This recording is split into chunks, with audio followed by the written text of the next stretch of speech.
बेहतर से बेहतर की तलाश करो, मिल जाए नदी तो समंदर की तलाश करो।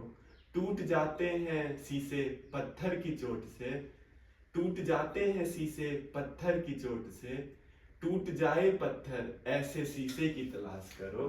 तो आज मैं आप लोगों के लिए लेकर के आया हूँ दो ऐसे शीशे जो TRE 1 में आप लोग को हेल्प करेंगे कि कैसे टायर 1 EMRS का क्वालिफाई करने में। तो सबसे पहले मेरे साथ हैं मनीष सर, जो कि यहाँ पे फिजिकल एजुकेशन के टीचर हैं, और फिर मेरे साथ हैं निकिता मैम जो कि यहाँ पे साइंस की टीचर हैं। तो मैम थोड़ा अपने बारे में इंट्रोड्यूस कीजिएगा। मेरा नाम निकिता है और मैं यहाँ पे EMRS में पोस्टेड हूँ। फर्स्ट फेज में सिलेक्शन हुआ था TGT साइंस से। ओके मनीष सर थोड़ा अपने मेरा नाम मनीष कुमार है, from Uttar Pradesh and TGT physical education teacher, posted EMRF Devarakota, Hiriyur, Karnataka. तो दोनों को हम लोग के साथ हैं, और एक जो खुद ही एक्सपर्ट है, जो ऑलरेडी क्वालिफाइड हैं, उनसे ज़्यादा अच्छा गाइडेंस कौन दे सकता है आप लोग को। तो बहुत सारे क्वेश्चंस आ रहे थे कमेंट बॉक्स में। तो जैसे कि मैम सर आप लोग जान रहे हैं कि पैटर्न चेंज हो चुका है।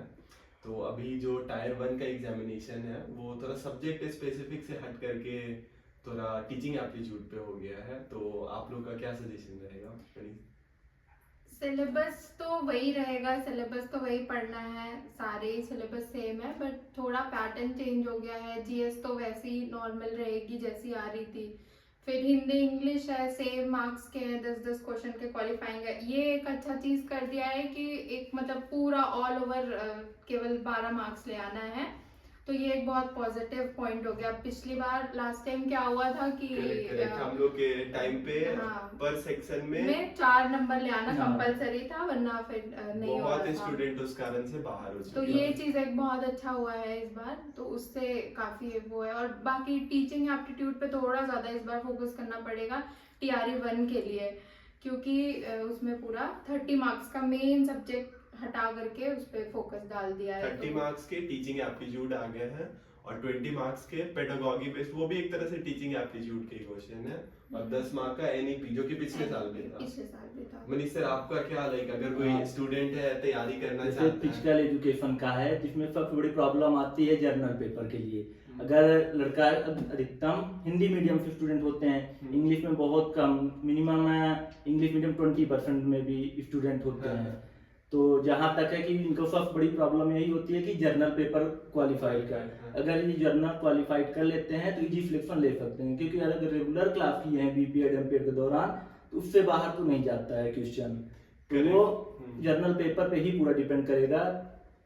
तो मनीष सर कह रहे हैं कि अगर आप लोग फर्स्ट पेपर क्वालिफाई कर लेते हैं, Tier 1 का जो फर्स्ट पेपर है, तो आपका सिलेक्शन लाइक फिजिकल में भी लाइक बहुत रेगुलर आपने क्लास किया है सर तो इजी कर सकते हो, इजीली हो जाएगा। और साइंस की मैम का कहना है कि आप लोग को अभी फिलहाल के लिए टीचिंग, अगर आप लोग मतलब TGT के लिए तैयारी कर रहे हो तो 10 से बाहर तो मुझे नहीं लगता कि कुछ आ रहा है। और अगर कुछ 5-10 क्वेश्चंस जो बहुत ज्यादा पूछ रहे हैं तो आप उसके लिए 11-12 की NCERT पढ़ लो, उससे ज्यादा तो मुझे नहीं लग रहा है कि ये तो TRE 2 के लिए। हाँ TRE 2 के लिए। TRE 1 में तो TRE 1 में बेसिक हिंदी इंग्लिश है, जो कि मुझे लग रहा है कि सबको ही आ रहा है। 6, 7, 8, 9, 10 सबने पास किया हुआ है। वही बेसिक है, समास, संधि और क्या क्या, तो जितने भी हिंदी के बेसिक टॉपिक्स है, विशेषण, संज्ञा, सर्वनाम, सिर्फ उससे बाहर तो कुछ नहीं आ रहे हैं। फिर इंग्लिश में भी वही बेसिक टॉपिक्स जो भी है, पार्ट्स ऑफ स्पीच और एडवर्ब, एडजेक्टिव, नाउन, प्रोनाउन, बस इससे ज्यादा कुछ नहीं है। आप लैंग्वेज पेपर के लिए कैसे, क्या आपका क्या स्ट्रेटजी, क्या बच्चे को सजेस्ट करना चाहिए? तो मैं ये करना चाहूँगा, क्योंकि इंग्लिश में बच्चे फिजिकल एजुकेशन इंग्लिश में ज़्यादा वीक होते हैं, जो क्योंकि हिंदी वर्जन से पढ़े होते हैं, उनके लिए इंग्लिश का बहुत टफ होता है। कुछ चैप्टर मैं सजेस्ट करना चाहूँगा, जैसे टेंस है, एंड वर्ब एंड स्पीच है, verb agreement sorry, and direct indirect, active passive, antonym, synonym, इतना इनफ है इंग्लिश के लिए क्वालिफाई करने के लिए। 10 मार्क्स के अगर आपको 10 मार्क्स है इंग्लिश का, उसको अगर अच्छे से करना है तो सर ने कुछ टॉपिक बताया है, उसको इतना अगर नो कवर डालने करते में- हैं तो 100% वो इंग्लिश क्वालिफाई कर जाएंगे, क्योंकि मैंने खुद इतने ही चैप्टर पढ़े थे, मैंने बहुत डीप नहीं पढ़े थे, क्योंकि इंग्लिश तो बहुत डीप है, ग्रामर जितना आप पढ़ोगे उतना कम ही लगेगा। Correct correct correct. तो सर मैंने कुछ- ऑलरेडी क्वालिफाई कर चुके हैं, तो इनका बात मानिएगा थोड़ा, जितना इंग्लिश में बताए हैं तो थोड़ा उस चीज पे फोकस कर लीजिएगा। और अगर अब तो लैंग्वेज पेपर हो गया, अब बच्चा गया मेन 100 मार्क्स का जो टीयर 1 है उसके तरफ गया, तो उसमें तो मेरे को लग रहा है कि लाइक टीचिंग एप्टीट्यूड ही सब कुछ इस बार है, क्योंकि 30 मार्क्स टीचिंग एप्टीट्यूड और 20 मार्क्स जो सब्जेक्ट का है वो भी तो टीचिंग एप्टीट्यूड ही एक तरह से, पेडागॉजी based पे है केस वो भी। बेस्ड स्टडी, कि वही अगर बच्चा जो है सो शैतानी कर रहा है तो आप क्या कीजिएगा, या फिर कोई मैथ्स के अगर टीचर है तो बच्चा अगर मैथ्स का नई प्रॉब्लम समझ में आ रहा है उसको, तो नया कौन सा मेथड आप लोग कीजिएगा, डिडक्टिव इंडक्टिव, तो ये सब की तरह क्वेश्चन होगा मेरे को लग रहा है। इनके लिए तो- थ्योरीज कुछ दी हुई हैं जो थ्योरीज पे और कुछ उसी पे आएंगे मनीष सर? क्वेश्चंस। कुछ अपने सब्जेक्ट के बारे में मैं सजेस्ट करना चाहूँगा फिजिकल एजुकेशन के लिए। कुछ इसमें मेन सब्जेक्ट हैं जिसमें आपको पूरा का पूरा एफर्ट देना पड़ेगा, जैसे anatomy, physiology, sport psychology, sport training and test measurement and sport medicine. ये कंपलसरी है, मैक्सिमम क्वेश्चन इन्हीं टॉपिकों से आते हैं। और जैसे हिस्ट्री ऑफ फिजिकल एजुकेशन, इसमें से क्वेश्चन आते हैं बट बहुत कम आते हैं, लेकिन ये जो मेन मैंने सब्जेक्ट बताया इनको तो प्रॉपरली आप कवर कर ही लीजिएगा। और गेम पार्ट तो मत भूलिएगा, क्योंकि अभी जो है ना रूल रेगुलेशन पूछा जा रहा है, ना कि उनके मेजरमेंट, ये तो रटा हुआ है तो कोई भी रट के कर सकता है, लेकिन इस समय जो क्वेश्चन पूछा जा रहा है ना, तो वो इस बेसिस पे है कि उनके रूल क्या है, रेगुलेशन क्या है, उन पे क्वेश्चन बन रहे हैं। करेक्ट। अगर फिजिकल का सर ने आप लोग को एक मंत्र दे दिया है कि इन टॉपिक्स को करके जाओ, अच्छे से अच्छे क्वेश्चन होने की उम्मीद है, लेकिन ये टीआरई टायर 2 का है। टायर 1 के लिए फिर से वही सर का भी सजेशन होगा कि हाँ। टीचिंग एप्टीट्यूड पे ध्यान दो, रीजनिंग, क्योंकि 15 मार्क्स की रीजनिंग है, और रीजनिंग तो कंप्यूटर- कंपलसरी हाँ। 15 में, नहीं तो कम 14 13। क्योंकि इजी पेपर इजी रहता है। टीचिंग एप्टीट्यूड कंप्यूटर भी 15 मार्क्स का है, तो वो कंप्यूटर भी भी। बहुत इजी रहता है। मैं जैसा कि बोला भी हूँ कि आप लोग के साथ नोट्स में अपना शेयर कर दूंगा टीचिंग एप्टीट्यूड का, तो कमेंट बॉक्स में मैं टेलीग्राम का लिंक डाल दूंगा, तो वहां से आप लोग टेलीग्राम चैनल से जुड़ जाइए। एंड 1-2 वीक लग रहा है मुझे एक्चुअली, मैं भी प्रिपेयर कर रहा हूँ थोड़ा, मेरा भी नोट्स है उसको भी मैं घर से मंगवा रहा हूँ, तो फिर मैं दूंगा। तो 1-2 वीक का टाइम ले रहा हूँ मैं, टीचिंग एप्टीट्यूड और कंप्यूटर इस दोनों का मैं नोट्स दे रहा हूँ टेलीग्राम चैनल पे, तो आप लोग वहां पे ज्वाइन कर लीजिए। अब तो इनके लिए तो अच्छा है सर कि हम लोगों के पास हर एक जो रीजनल लैंग्वेज थे उनमें सब में क्वालिफाइड करना था, 4% मतलब नंबर लाने थे, 4 नंबर। बट इनके लिए तो अब ये है कि 20 में से लाने हैं, फिर 12 मार्क्स। Correct correct. तो आज के लिए अभी पढ़ाई का थोड़ा इतना ही रखते हैं, थोड़ा मोटिवेशन की तरफ बढ़ते हैं, क्योंकि पढ़ाई का बहुत ज्यादा, अगर कोई आप लोगों को क्वेश्चन पूछना है सब्जेक्ट स्पेसिफिक तो कमेंट बॉक्स में लिख सकते हैं, या तो नेक्स्ट वीडियो में कोशिश करेंगे सर और मैम को लाने का, अगर फ्री रहेंगे, क्योंकि बहुत बिजी लोग हैं ये सब, ऐसे टाइम नहीं मिलता है, बहुत रिक्वेस्ट करने पे लोग आए हैं। तो अभी दूसरे क्वेश्चन की तरफ हम लोग बढ़ते हैं कि बहुत बच्चों का ये सर क्वेश्चन है कि वर्कलोड कैसा है यहाँ पे, तो मैम पहले आप बताइएगा कि आप खुद साइंस की टीचर। रेसिडेंशियल स्कूल है तो वर्कलोड तो थोड़ा सा कंपैरेटिवली ज़्यादा है, बट उसका हम लोग को पेमेंट भी मिल रहा है, क्योंकि यहाँ पे और अदर स्कूल के कंपैरेटिव अगर आप DSSB का देखो या KVS का देखो, तो उससे कंपैरेटिव थोड़ा हमें यहाँ पे स्पेशल अलाउंस भी मिल रहा है, उसी चीज़ का मिल रहा है, क्योंकि थोड़ा सा वर्कलोड यहाँ पे ज़्यादा है। बाकी इन्वायरमेंट तो बहुत अच्छा है और फ्रेंडली है, तो ऐसा कुछ नेगेटिव पॉइंट नहीं है, बहुत अच्छा है, फ्रेंडली है, तो इसके लिए तो। मनीष सर क्या बताना चाहते हैं? सुबह सुबह मनीष सर को उठना पड़ रहा है। फिजिकल एजुकेशन से हो तो उठना तो पड़ेगा, ये मेरा कर्तव्य भी है सुबह तो कि सबको फिट उठना रहे पड़ रहा है, सभी लोग। स्कूल एंड सबको जो रोल कॉल के लिए जो हाउस मास्टर्स हैं सुबह 6 बजे उनको भी उठना पड़ रहा ये है। रेजिडेंशियल स्कूल है तो सर यहाँ तो करना पड़ेगा।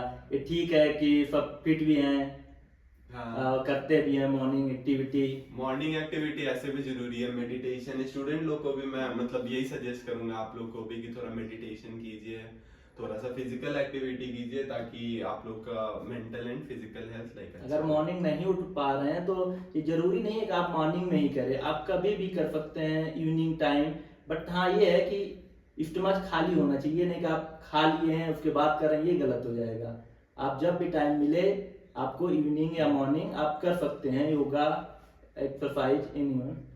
Correct correct correct. फिर थोड़ा रूटीन के बारे में बात कर लेते हैं मैम, क्या लाइक कैसा रूटीन रहता है, थोड़ा सा एक पूरा इंगेजिंग रूटीन है, सुबह से लेकर शाम तक क्लासेस हैं, फिर हम लोग को रेमिडियल लेनी पड़ रही है उसके बाद। ठीक है, बाकी आप यहाँ करोगे भी क्या, क्योंकि रूरल एरिया है तो थोड़ा शहर से बाहर है तो बेसिकली लाइक स्कूल का ये कंसेप्ट है कि थोड़ा रेसिडेंशियल है तो थोड़ा बच्चों पे ज्यादा ध्यान देना ज्यादा है। तो स्कूल्स हैं, स्कूल टाइम 2:30 तक रहता है। क्योंकि बच्चों को देहात हम ही लोग सब कुछ हैं, पेरेंट्स। हाँ, पेरेंट हैं, जो भी भाई बहन माता पिता, वो लोग, हम लोग जब बाहर भी निकलते हैं कैंपस में तो देखते हैं कितना बच्चे लोग वो रिस्पेक्ट भरी निगाहों से या फिर अपना समझने का कोशिश करते हैं। तो जरूरत भी है इन रिटर्न हम लोग भी लाइक उनके लिए कुछ करें। तो कोई एक सबसे लाइक अच्छा मोमेंट कुछ याद हो मैम स्कूल का, थोड़ा जो आप शेयर करना चाहते हो? सबसे अच्छा मोमेंट था जब यहाँ पे आए थे पहली बार और साइन किया था, फर्स्ट टाइम ज्वाइनिंग की थी, तो वो सबसे अच्छा मोमेंट था। थोड़ा डर भी लग रहा था कि कैसे लोग रहेंगे, बट यहाँ पे आप मिल गए सर, अच्छा था, सारे लोग ही अच्छे हैं सब, तो सारा काफी फ्रेंडली था, सब कुछ था, बहुत अच्छा था। मनीष सर थोड़ा आप बताइए आपके। क्योंकि जब शुरू में हम लोगों को ज्वाइनिंग दिया गया, देखा गया कर्नाटका है, तो वहाँ पे पहले आता है कि दिमाग में वहाँ की लैंग्वेज क्या होगी, कैसे होगा, हम लोग कैसे एडजस्ट करेंगे। लेकिन यहाँ आने के बाद फिर बच्चों से मिलने के बाद जो फीलिंग हुई कि ठीक है सब बराबर, कोई लैंग्वेज इतना बैरियर नहीं होता, लेकिन होता है लेकिन उतना नहीं होता जितना हम लोग सोच रहे थे वहाँ उस बेस पे। तो ठीक है, अच्छा चल रहा है। तो लाइक ओवरऑल ठीक ठाक मतलब चल रहा है। बहुत अच्छा मैं भी बता दे रहा हूँ, मेरे लिए सबसे लाइक कुछ बेस्ट मोमेंट में से कुछ बता रहा हूँ। तो एक बेस्ट मोमेंट था कि मनीष सर का बर्थडे था कुछ दिन पहले, तो सारे पूरे बच्चे लोग बैठे थे, मनीष सर का full entry and Manish sir ने केक काटा। एंड फिर बहुत बार ऐसा हुआ है कि मैम रहती हैं एंड बच्चे लोग पूरा ढूंढते रहते हैं कि कहाँ है निकिता मैम, कहाँ है कहाँ है कहाँ है। तो वो थोड़ा अलग फीलिंग देता है कि देखो like somebody cares for you. ये भी मतलब एक अपनापन सा फील लगता है, ये नहीं लगता है कि घर से मतलब ज्यादा दूर है, क्योंकि कोई घर वाली फीलिंग आती है वहाँ पे भी। घर वाला है, बच्चे लोग रहते हैं, हेल्प करने के लिए हमेशा रेडी रहते हैं एंड अच्छे बच्चे लोग भी अच्छे हैं। तो नेक्स्ट मैम ये क्वेश्चन आपसे है स्पेसिफिकली कि बहुत फीमेल्स लोग फॉर्म भर रही हैं, तो जैसे कि जान भी रहे हैं फीमेल्स लोग का फीस भर कम है, 500 रुपीज है। आप लोग कितना दिए थे? हम लोग तो 2000 दिए थे।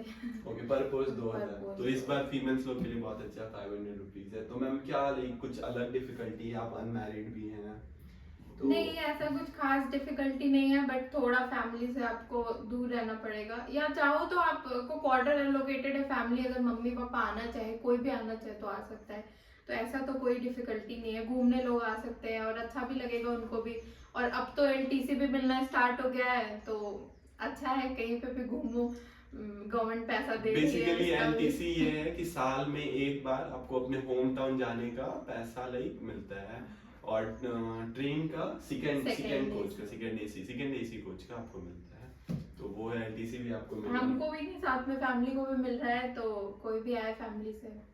मनीष सर आपका लाइक बहुत सारा मेल डिफिकल्टी भी होता है कि घर पे बहुत रिस्पॉन्सिबिलिटी हुआ, शादी वादी का होता है, तो उस सब के बारे में लाइक क्या कुछ ज्यादा डिफिकल्टी है या फिर ठीक है एडजस्ट हो रहा है? एडजस्ट हो रहा है सर, ऐसा कुछ नहीं है।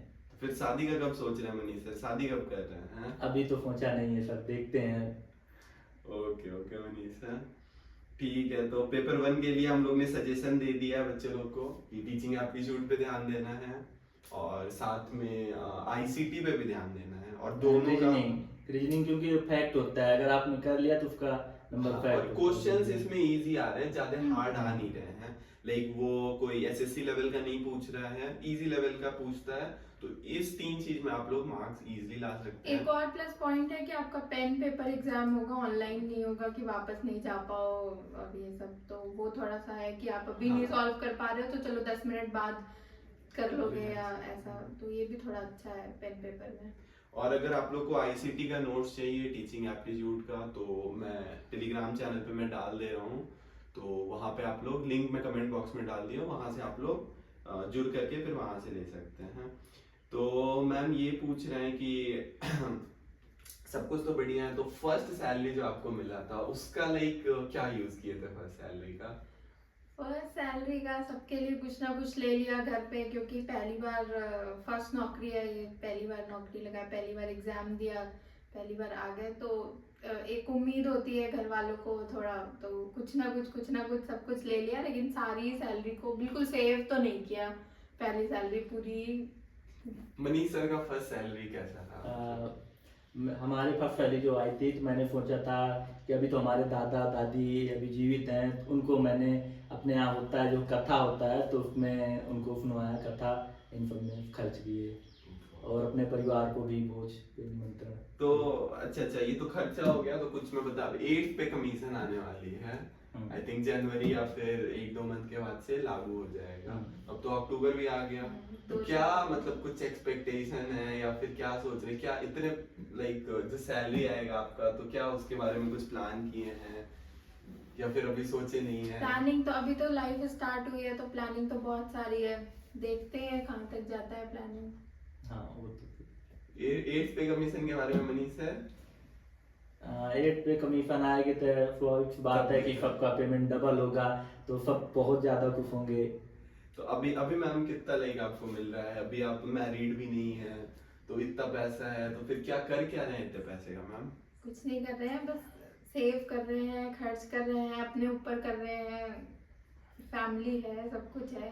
अच्छा तो ये तो हो गया, फिर अगर आप लोग को लाइक सजेस्ट करना हो तो बच्चे लोग किस बुक से पढ़ें टीयर 1 का और कहाँ से पढ़े, लाइक कुछ सोर्स अगर बता सके आप लोग। टॉपिक तो थोड़ा बहुत आप लोग बता दिए हैं, तो क्या लाइक टेस्ट देना सही रहेगा या पढ़ना ज्यादा सही रहेगा या फिर रिवीजन ज्यादा सही रहेगा, किसी कोचिंग को ज्वाइन कर लें, क्या कुछ सजेशन रहेगा, थोड़ा इसके बारे में बताइएगा आप लोग। मैं बोलूँगी कि आप ये हमारे इसका पुराना पेपर निकाल लो, प्रीवियस ईयर जो हो रहा है और हुआ था उसको आप एक बार सॉल्व कर लो, क्योंकि बिना क्वेश्चन सॉल्व किए तो कुछ नहीं हो रहा है।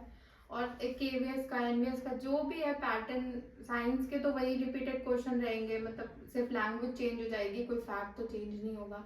और बाकी NCERT को तो एकदम मतलब रट लेना है दिमाग में, एकदम ऐसा होता है ना, प्रिंट कर लेना है, तो वो कर लेना है NCERT के साथ। जनरल पेपर के लिए तो मैं बोलूँगी कि लूसेंट आप पढ़ लो तो वो काफ़ी होगा। और हाँ। हिंदी इंग्लिश बेसिक है, वो आप कैसे किसी भी कोचिंग से या कोई भी देख सकते हो। कोचिंग केवल एक रेगुलरिटी बनाएगी, बाकी पढ़ना तो आपको ही है, खुद ही मेहनत करनी है। बहुत ज्यादा भागने की भी मत कोशिश, होता नहीं चैप्टर बहुत तेजी से कंप्लीट कर लेते हैं, जितना आप कंप्लीट कर रहे हो उससे ज्यादा चैप्टर को प्रैक्टिस करें तो ज्यादा बेटर है। तेज चैप्टर पढ़ने से अच्छा है कि उसको बार बार रिवीजन किया जाए तो ज्यादा इफेक्टिव होता है। करेक्ट, मैं भी यही सजेशन दूंगा, टेस्ट ज्यादा से ज्यादा देना है और रिवाइज ज्यादा से ज्यादा करना है, और इस बार टीयर 1 पे थोड़ा फोकस करना है क्योंकि वो सब्जेक्ट से अलग है और उसका जो टीचिंग एप्टीट्यूड है उसका बस एक ही लाइक मुझे सॉल्यूशन लगता है कि जितना क्वेश्चन आप लगाएंगे उतना इजी हो जाएगा। टीचिंग एप्टीट्यूड का सबसे बड़ा प्रॉब्लम ये है कि लगेगा आपको कि ये क्वेश्चन सही है, लेकिन वो क्वेश्चन नहीं सही है, वो किसी और के माइंड के हिसाब से कुछ और सही है। तो उसका एक ही सोल्यूशन है कि जितना ज़्यादा आपके सामने से क्वेश्चन गुजर जाए उतना अच्छा है। और बहुत ये सवाल रहता है, तो मनीष सर कितने घंटे पढ़ते थे? 12 घंटे, 15 घंटे, 20 नहीं घंटे? ऐसा कुछ नहीं है सर, हम लोग स्पोर्ट्स में हैं तो ज़्यादातर तक खेलने पे ही टाइम देते हैं। जो टाइम मिल जाता था 4 या 6 आवर, इससे भी कभी कभी कम होता था, बट हाँ ये टारगेट रहता था कि कभी ना कभी जो भी टाइम मिलता था अपना चैप्टर जो होते थे उसको कंप्लीट करना होता था, पढ़ाई जो टारगेट होता था कि नहीं ये ना छूटे, किसी ना किसी टाइम जो भी टाइम मिले, कोई डिसाइड नहीं था मेरा कि इसी टाइम पे मुझे पढ़ना है, इसी टाइम पे मैं अपना जो भी है टाइम खेलने के बाद जो भी मुझे टाइम मिलता था उसी टाइम पे अपना पढ़ता था। 4-6 आवर इनफ है, बट कंसंट्रेशन होना चाहिए प्रॉपर वे में जब आप पढ़ रहे हैं। मैम आपका क्या था? मैं तो बोलूँगी कि मैं पहले इसके जैसे पढ़ा रही थी, खुद ही कोचिंग पढ़ा रही थी, तो डोमेन सब्जेक्ट के लिए तो इतना मैंने नहीं पढ़ा, क्योंकि ऑलरेडी वो डेली आप अगर 2 बैचेस भी पढ़ा रहे हो तो वो हर साल रिवीजन हो रहा है। और बाकी जनरल पेपर की मैंने तैयारी की थी, तो उसके लिए 2 महीने 3 महीने इनफ है, उससे ज़्यादा तो कुछ है भी नहीं इतना सिलेबस। बाकी ठीक है, आप 4 घंटे भी पढ़ रहे हो दिन में तो इनफ है, लेकिन फोकस के साथ पढ़ लो बस। अच्छा एक चीज मैं इसमें ऐड करना चाहता हूँ कि जो जॉब हो रहा है, जो सैलरी मिल रहा है, जो पर्क्स बेनिफिट है HRA LTC ये अलग है, बाकी इसके अलावा 1-2 थोड़ा और बेनिफिट है। तो मैम क्या आपको याद है आप एक बार IISc गए थे, तो कुछ उसके बारे में बताइए। यहाँ पे ये अच्छा है कि जैसे आप आगे हो, पोस्ट हो गए हो, तो उसके बाद जो है आपको ट्रेनिंग्स के लिए अच्छे अच्छे इंस्टीट्यूट, काफ़ी अच्छे इंस्टीट्यूट जो है भेजा गया। जैसे मेरी साइंस की ट्रेनिंग हुई तो मुझे IISc भेजा गया बैंगलोर में, तो वो अपने में ही काफ़ी बहुत बड़ा इंस्टीट्यूट है। तो बहुत अच्छे से, काफ़ी अच्छा आपका रहने का, खाने का, सब कुछ का प्रॉपर एक मतलब अच्छे से वो था। IISc इंडिया की नंबर 1 यूनिवर्सिटी है, तो वहाँ पे आप बहुत कुछ सीखने को मिला। बहुत कोई साइंटिस्ट थे, प्रोफेसर्स थे, तो वो सारे बहुत कुछ सिखाए। ऑफ कोर्स बहुत अच्छा प्रिविलेज था ये, काफ़ी बड़ा। मनीष सर आप कुछ बताइए। फिजिकल में हम लोग टुमकुर गए थे, तो थोड़ा वहाँ पे एक नया आपको एक पूरे कंटिजेंट को आप लीड कर रहे थे, 100-150 बच्चे को, तो वो एक अलग सा आपको एक्सपीरियंस और साथ में बहुत बड़ा अनुभव भी मिला होगा। हाँ सर, जो है ना यहाँ पे कुछ चीज होता है ना कि हम लोग जैसे स्पोर्ट में खेलते हैं, पहले अलग जो स्कूल होते हैं उसमें पहले होता है block level, district level, then step by step होता है। बट यहाँ ये महाराष्ट्र में ये है कि आप डायरेक्ट यहाँ स्कूल लेवल पे कराइए, फिर डायरेक्ट आपको मौका मिलता है कि स्टेट लेवल पे जाके आप खेलें। स्टेट से डायरेक्ट आप नेशनल लेवल पे, मतलब स्टेप ज़्यादा नहीं होते, बहुत कम होते हैं, ये चांस बहुत लोगों को नहीं मिलता है, तो मिस करते हैं। तो ये बहुत अच्छी अपॉर्चुनिटी है। बहुत सारे यहाँ पे टीचर हैं। अभी कुछ दिन पहले एक सर हैं, वो यूनिसेफ वाले में गए थे, तो बेंगलुरु, वहाँ पे पूरे इंडिया से टीचर्स आए हुए थे, तो बहुत सारा यहाँ पे अलग अपॉर्चुनिटी है। फिर कुछ दिन पहले एक मैम है, वो कल्चरल फेस्टिवल के लिए गई थी उड़ीसा, तो लाइक ये एक अलग ही अपॉर्चुनिटी बाहर है। जाने के लिए मौका मिलता है, घूमने के अगर लिए, आप- स्टेट में आप इंजॉय कर सकते हैं, Enjoy कर स्पोर्ट के सकते थ्रू, कल्चरल के थ्रू। करेक्ट, स्पोर्ट्स के थ्रू, कल्चरल के थ्रू इवेंट्स होते रहते हैं, उसमें आपका स्कूल पार्टिसिपेट करता है, आप बच्चों को लेकर के जाओ, तो इस प्रकार का चलते रहता है।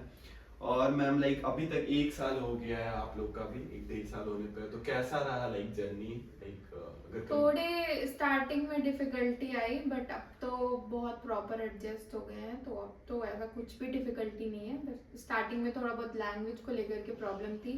अब लेकिन बच्चों पे इतना वर्क किया है, हमारे हिंदी सर है वो भी बहुत वर्क किया, तो बच्चे हिंदी भी बोलने लगे, स्टार्ट कर दिए हिंदी बोलना, इंग्लिश बहुत अच्छे से समझने लगे, तो अब इतनी डिफिकल्टी नहीं। हम लोग भी थोड़ा बहुत कन्नड़ सीख गए हैं, हम लोग भी थोड़ा बहुत कन्नड़ में बच्चे हम बोल लोगों से रहे हैं। हिंदी सीख रहे हैं, हम लोग उनसे कन्नड़ सीख रहे हैं। ಊಟ ಆಯ್ತು and ಹೇಗಿದ್ದೀರಾ and 1 2 3 2, तो हम लोग भी बहुत सीख सारे रहे वर्ड हम लोग भी सीख लिए हैं। हैं। मनीष सर आप बताइए आपका जर्नी कैसा रहा? लाइक अभी तो बहुत अच्छा चल रहा है सर, जो मैंने सोचा है उसके अकॉर्डिंग सही चल रहा है। फ्यूचर में तो किसको क्या पता सर। Correct correct correct. तो अगर बच्चों लोग के लिए लाइक एक एडवाइस हो लास्ट में, कि अभी मेरे को मतलब मैं गेस कर पा रहा हूँ कि 3-4 महीने में एग्जामिनेशन हो जाएगा। एडवाइस यही है कि बस 3-4 महीने ही है। हाँ सर सही बोल रहे हैं, दिसंबर जनवरी तक तो मुझे भी लग रहा है एग्जाम हो जाएगा। तो आप पढ़ो, बहुत अच्छी जॉब है और खुद पे ही प्राउड होगा। फिर कभी जब आप अपनी टीचर्स डायरी फिल करोगे तो कभी लगेगा कि प्राउड होगा खुद के लिए कि कभी साइन कर रहे हो कहीं पे, TGT साइंस या जो भी स्पेसिफिक नाम के साथ अपॉइंटमेंट लेटर आता है, तो वो भी देखने में, अभी कुछ दिन पहले ही मैं अपॉइंटमेंट लेटर देख रही थी, तो मुझे खुद पे मतलब लग रहा था कि काफी एक बहुत प्रीशियस मोमेंट है। तो आप पढ़ लो, थोड़ी सी मेहनत और फिर पूरे लाइफ का मतलब सोल्यूशन है जॉब, तो बहुत अच्छा लगेगा। करेक्ट। मनीष सर ये- कुछ लास्ट सजेशन आप? लास्ट सजेशन यही है कि अभी देखिए फिर जो जर्नल पेपर है उसके लिए आपके पास टाइम है, फिर उसको अगर आप क्लियर कर लेते हैं तो उसके बाद सब्जेक्ट के लिए कम से कम मिनिमम 1 मंथ तो मिलेगा ही। तो अभी जितना हो सके कोशिश करिए कि आप जर्नल को कवर करिए, जर्नल फर्स्ट पेपर क्वालिफाइड करिए, उसके बाद आपको मिनिमम 1 मंथ तो मिलेगा ही आपको सब्जेक्ट के भी प्रिपेयर करने। ऐसा नहीं सब्जेक्ट आप भूल जाइए, उसको भी लेके चलिए, बट जर्नल अभी ज्यादा इंपॉर्टेंट है कि फर्स्ट पेपर जर्नल ही क्वालिफाई करना अगर है। फर्स्ट पेपर नहीं क्वालिफाई कर पाए तो सब्जेक्ट का फिर कोई महत्व नहीं रह जाएगा। तो यही है, कौन कहता है कि आसमां में सुराख नहीं हो सकते, तबीयत से एक पत्थर तो उछालो। तो तबीयत से सही से बस पढ़ाई करने का जरूरत है, जो सर लोग ने बताया, मैम ने बताया, उस टिप्स को फॉलो करें, क्वेश्चंस ज्यादा से ज्यादा प्रैक्टिस करें, और सबसे बड़ा है सेल्फ बिलीव, खुद पे भरोसा रखें। बहुत लोग आपके आसपास होंगे, वो बोलेंगे कि नहीं तुमसे नहीं होने वाला है। कुछ लोग सर ऐसे होते हैं कि जो ऑब्जेक्टिव को नहीं टारगेट करते हैं कि मैं ऑब्जेक्टिव रट लूंगा फिर पास होऊंगा, ऐसा नहीं है। आप पहले डीपली पढ़िए, हाँ। उसके बाद ऑब्जेक्टिव करिए तो आपको एंजॉय भी आएगा एंड मजा भी आएगा पढ़ने में। करेक्ट करेक्ट तो- करेक्ट। तो नॉलेज भी रखना है आपको और प्रैक्टिस भी करना है, दोनों चीज पे आपको फोकस करना है और अपने आप पे भरोसा रखना है। और हम लोग का blessings and all the best आप लोग के साथ है कि आप लोग जरूर क्वालिफाई करें। तो ऑल द बेस्ट हम लोग की तरफ से।